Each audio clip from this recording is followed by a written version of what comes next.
This is lesson 4.3b to 4.5b, 4.3b to 4.5b, the second day of our special congruency statements. Last time I saw you, we talked about writing congruency statements for triangles, and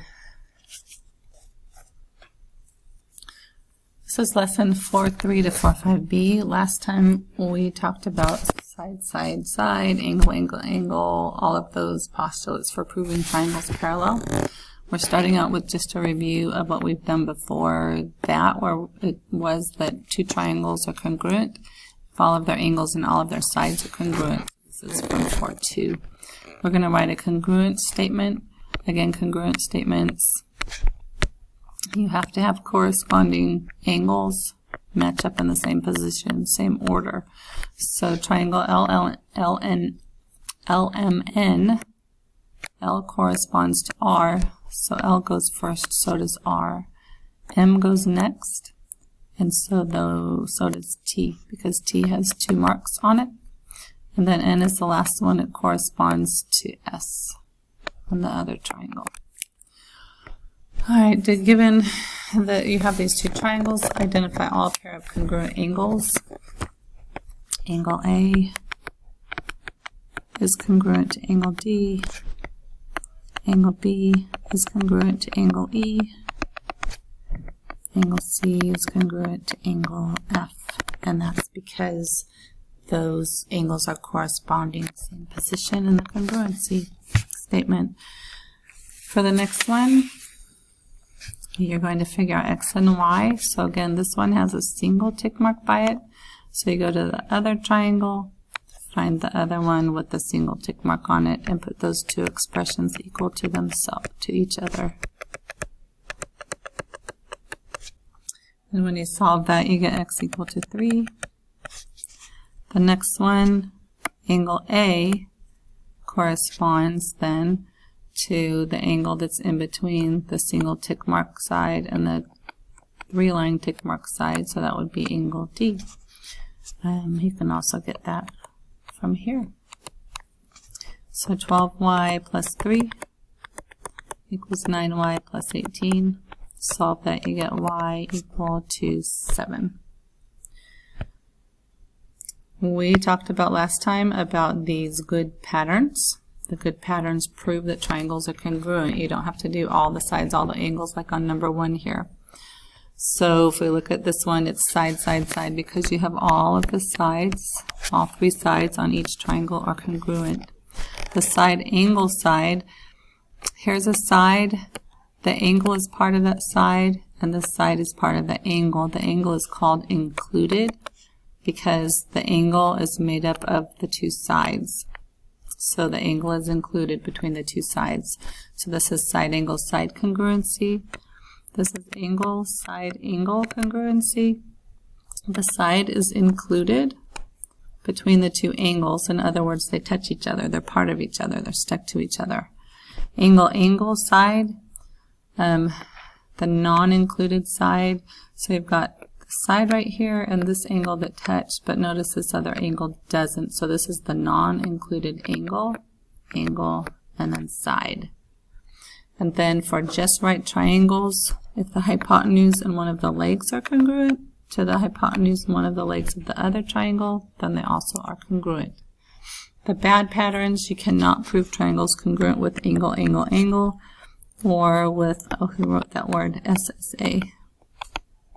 Okay, those 2 patterns are bad. They don't show any congruence. No congruency. Then there's CPCTC. Corresponding parts of congruent triangles are congruent. CPCTC is like this. If triangle A, hold on. If I have a triangle where the side, the angle, and the side are congruent to another triangle, where the side, the angle, and the side are congruent to each other, so 2 isosceles triangles in this example.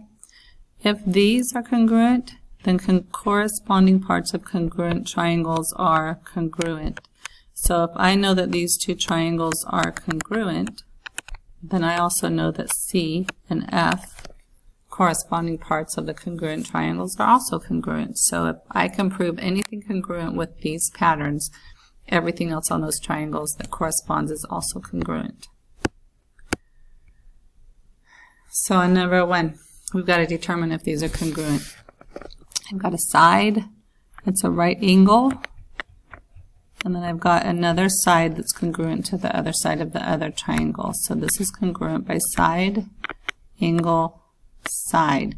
Because the angle is made up of the two sides, the angle is considered included. So by side, angle, side, these two triangles are congruent. The congruent statement is triangle MAH is congruent to triangle TAH. Notice that I have corresponding angles in the same position. The arrows on here mean parallel. We also know, so these are alternate interior angles. We also know that these angles are congruent because they're vertical angles. This is an alternate interior angle.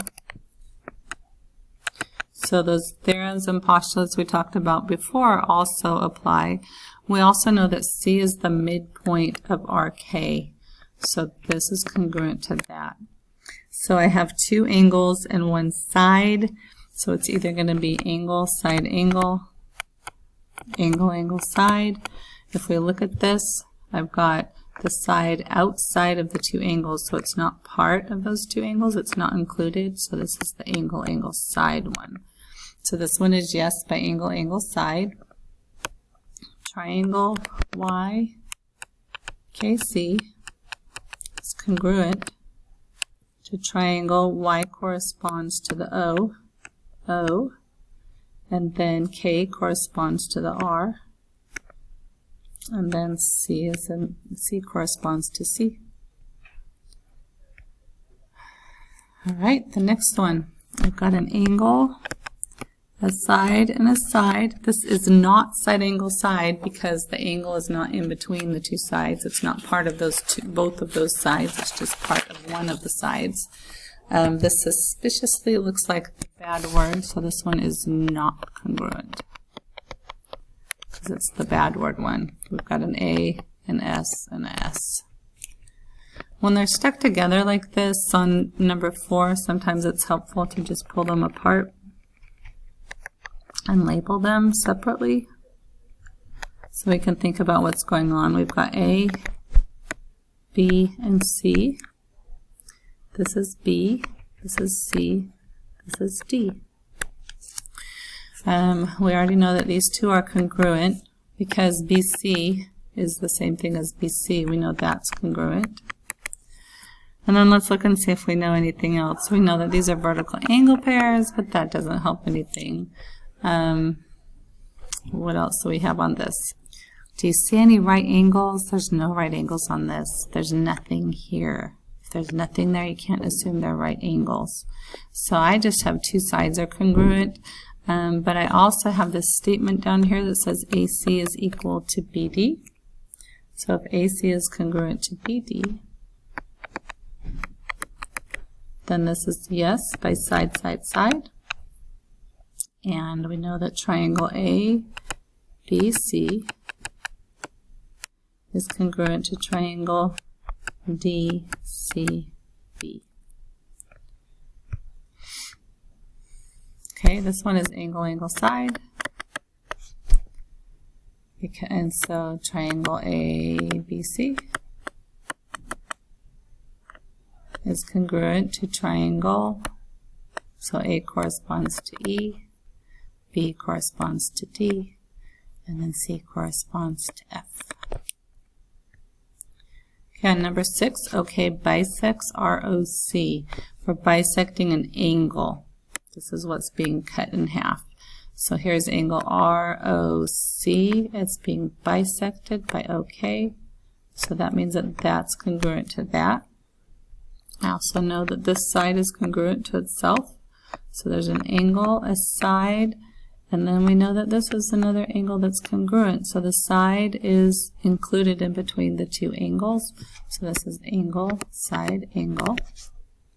So triangle ORK is congruent to triangle OCK.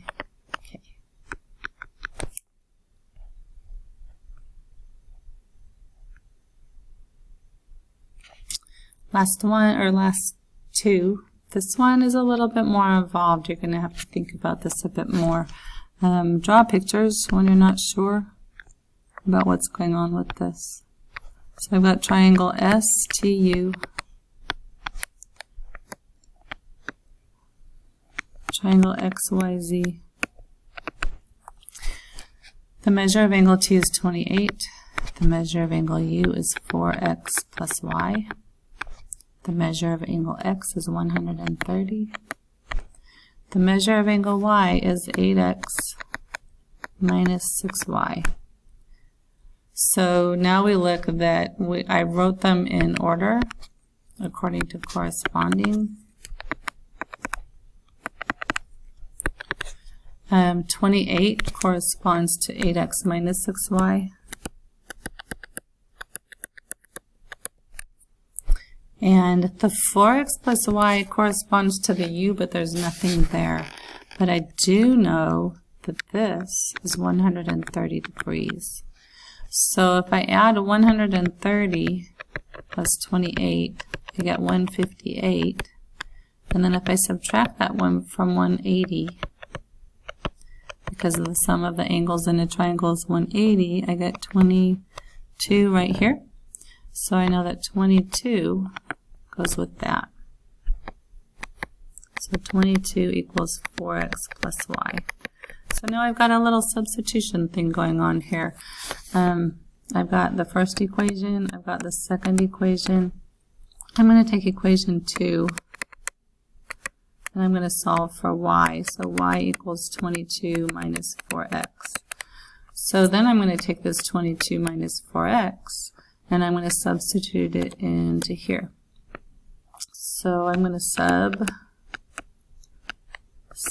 equation 2 into 1. It becomes 28 minus 8x equals 8x minus 6 times 22 minus 4x. So 28 equals 8x minus 132 plus 24x. Don't forget to distribute to the second term. Then we combine our like terms.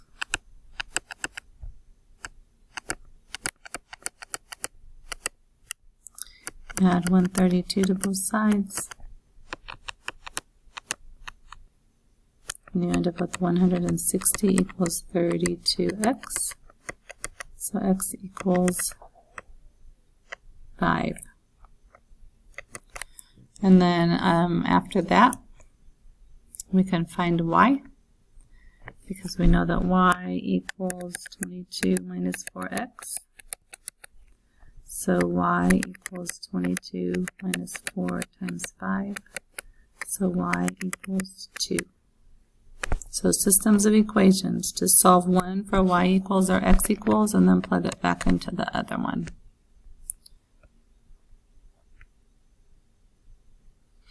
So this one is a little bit mixed up because they're turned. So y corresponds to the w. And we know the o corresponds to the I. And then we know that u corresponds to n. So between the 1 and the 2 side is 4x minus 9. That corresponds to 3x plus 7. So we know 4x plus 9 or minus 9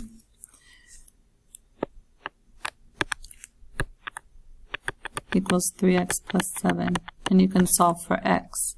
And then we also know, though, that the x plus 5 is between 2 and 3. Look, there's nothing over here. So you could solve for x, figure out that x equals 16. And then we're asked to find yu. YU on this one, have a 1 angle and the angle with the 3 marks. That's the 2x side. So once I get x, I'm going to plug it into 2x. 2 times